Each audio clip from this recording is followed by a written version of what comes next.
Assalamu alaikum warahmatullahi taala wabarakatuh. Alhamdulillahi rabbil alamin, wassalatu wassalamu ala rasulillahi sayyidi sallallahu alayhi wasallam wa ala alihi wa sahbihi wa man tabi'ahum bi ihsanin ila yaumiddin, amma ba'd. Ndugu zangu, nimerejea tena kwa ajili ya mambo miongoni mwa mambo muhimu sana, masala yanayohusiana na ndoto.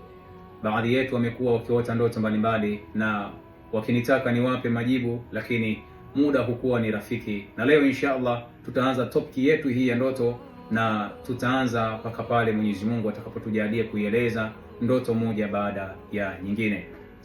Na leo tutaanza na ndoto ya kupaa. Ikiwa umeota unapaa, inakuwa na maana gani? Naomba ufahamu kitu kimoja.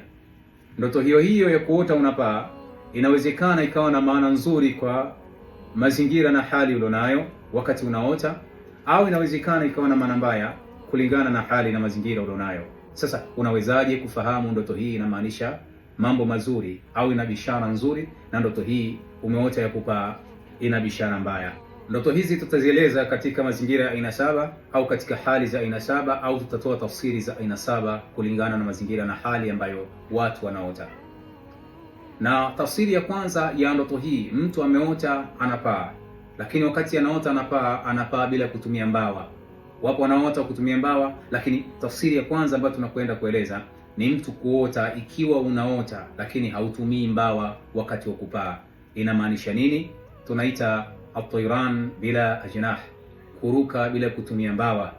Hii inakuwa na bishara ya kuwa mambo yako itatimia, yani utimilifu wa matakwa yako, au kupanda kimaisha, au utakuwa na safari ambayo itakuwa na mafanikio siku za karibuni.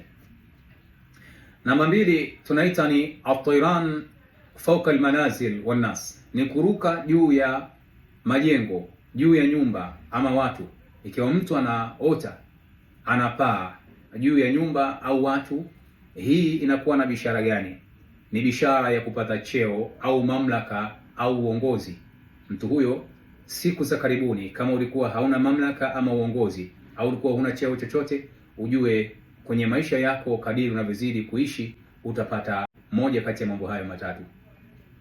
Lakini jambo la tatu ni at-tayran ma'a as-sukut, ni mtu anapaa wakati anaanguka. Mfano, anafukuzwa na kitu, anapotaka kuanguka au ameanguka alafu akajikuta anapaa. Ikiwa ulikuwa unafukuzwa au unakimbia, ulipoanguka au ulipotaka kuanguka alafu ukajikuta unapaa, ujue ndoto hii inaashiria kupata shida sana au dhiki, au utakumbana na matatizo katika siku za macho.